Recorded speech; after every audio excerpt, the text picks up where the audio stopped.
जय हिंद दोस्तों, स्वागत है आप लोगों को। दोस्तों आज हम लोग खान ग्लोबल स्टडीज़ का जो दरोगा का जो टेस्ट हुआ था 150 क्वेश्चन का, उसका हम लोग देखने वाले हैं। दोस्तों ये 150 प्रश्न है, 2-3 पार्ट में करके छोटा छोटा वीडियो करके ले आएंगे। एक ही वीडियो में लाएंगे। जब 150 प्रश्न होगा तो काफ़ी लंबा हो जाएगा, इसलिए 2-3 पार्ट कर देंगे। तो चलिए पहला प्रश्न की ओर बढ़ते हैं।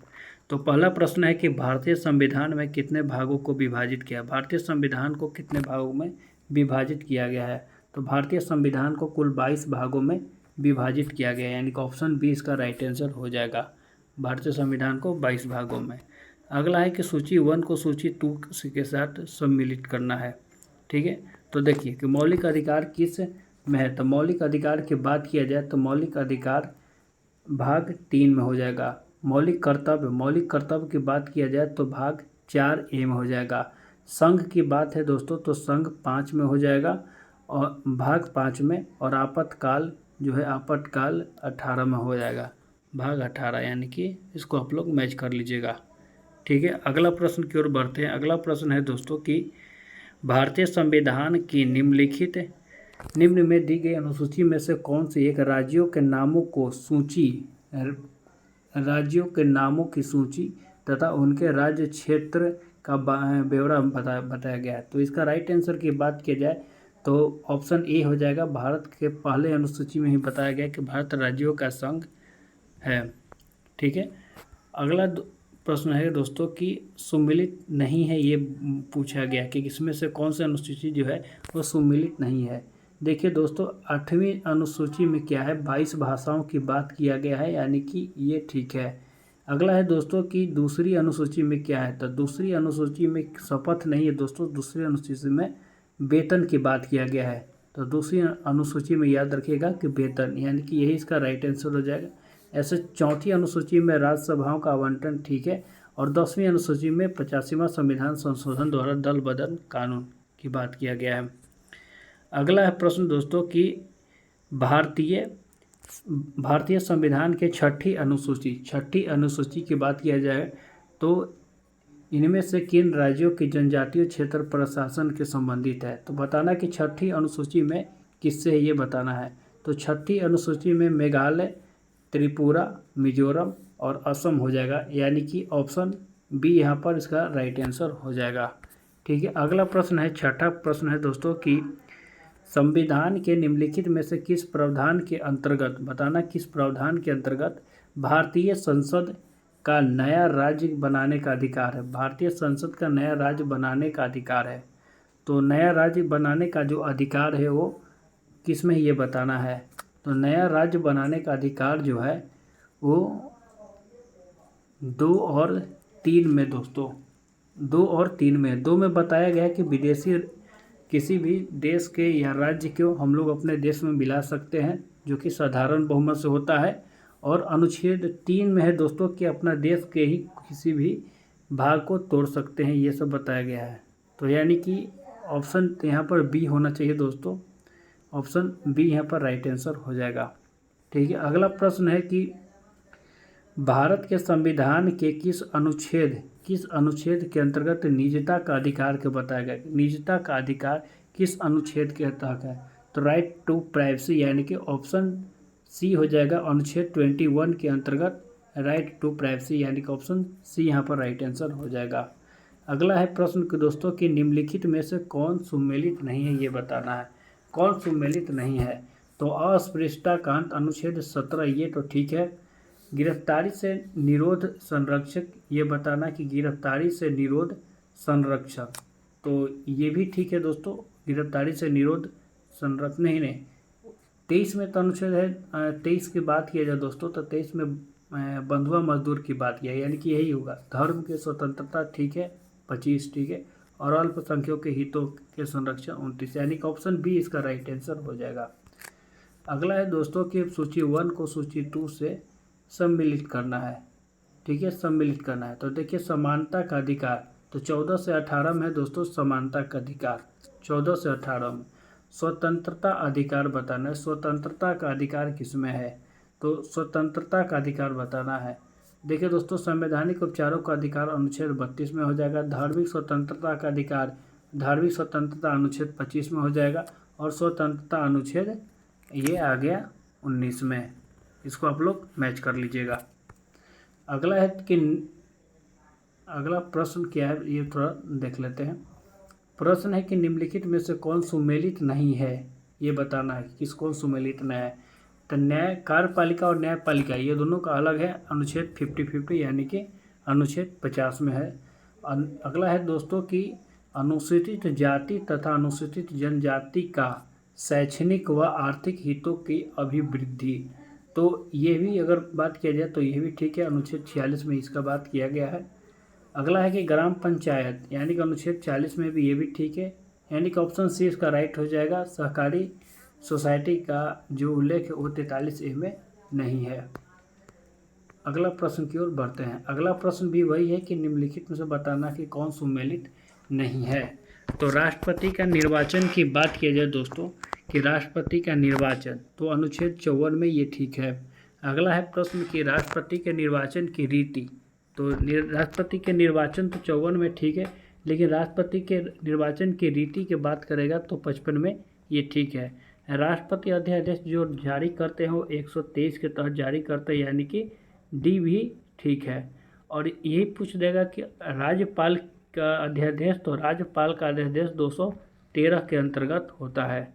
ठीक है, अब देखिए दोस्तों, अब यहाँ पर बताना है कि इसमें से कौन असुमेलित है। ठीक है, तो ये 60 नंबर जो अनुच्छेद 60 है ये राष्ट्रपति पर महाभियोग नहीं है। राष्ट्रपति पर महाभियोग अनुच्छेद 61 के तहत लगता है, इसको आप लोग याद रखिएगा। अगला प्रश्न है दोस्तों कि सूची 1 से सूची 2 के सम्मिलित करना है, ये बताना सूची 1 को सूची 2 से सम्मिलित कर लेना है। तो देखिए दोस्तों, सूची 1 को सूची 2 से सम्मिलित करते हैं।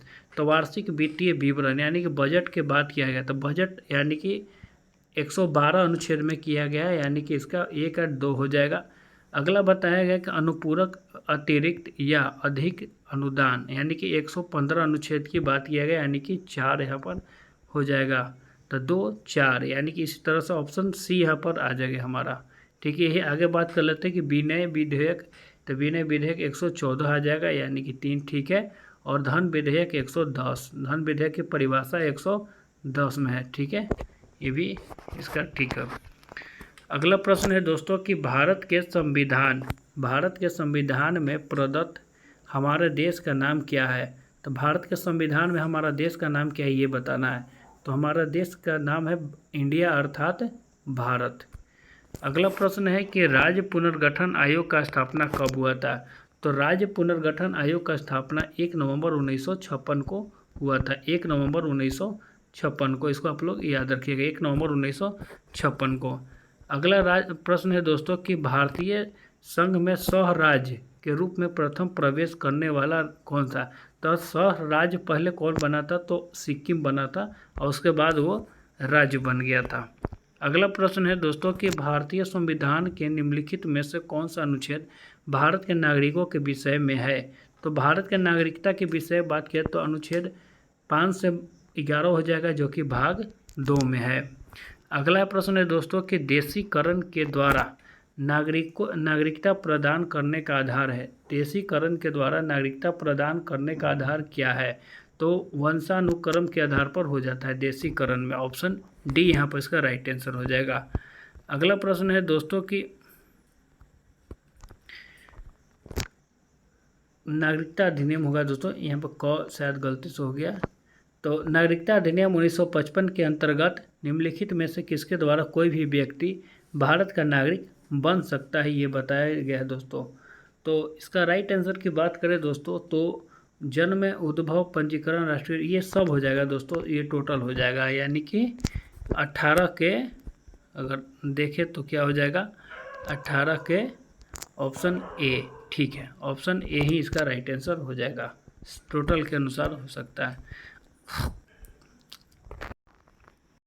अगला प्रश्न है कि निम्नलिखित में से कौन सा कथन एक प्रवासी भारतीय नागरिक OCI के बारे में सही नहीं है, ये बताना है।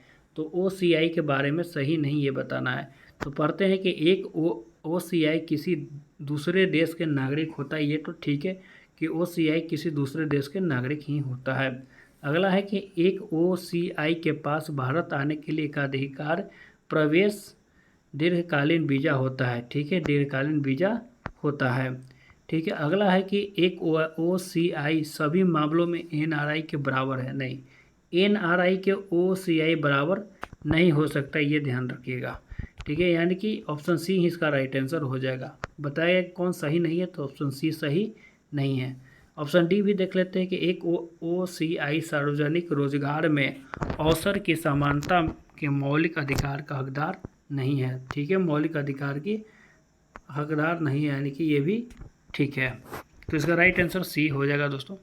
अगला प्रश्न है कि संविधान मूल अधिकार के रूप में निम्नलिखित में से किसकी गारंटी नहीं देती है? किसकी गारंटी नहीं देती है? तो समानता का अधिकार का गारंटी देता है मूल अधिकार में, शोषण के विरुद्ध का भी अधिकार देता है, संपत्ति का अधिकार नहीं देता मूल अधिकार से, ये हटाकर 44वां संविधान संशोधन द्वारा इसको हटाकर 301 के अंतर्गत, अनुच्छेद 301 के अंतर्गत एक कानूनी अधिकार बना दिया गया दोस्तों।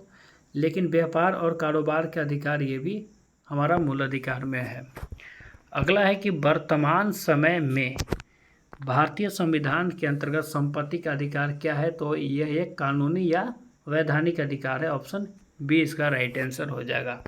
अगला है कि दोस्तों कि भारत के संविधान के तहत निम्नलिखित में से कौन सा एक मौलिक अधिकार नहीं है? मौलिक अधिकार नहीं है, ये बताना है। तो मौलिक अधिकार नहीं है, इस पर आप ध्यान दीजिएगा। तो समानता का अधिकार है, स्वतंत्रता का अधिकार है, नागरिकता का अधिकार, ये मौलिक अधिकार नहीं है।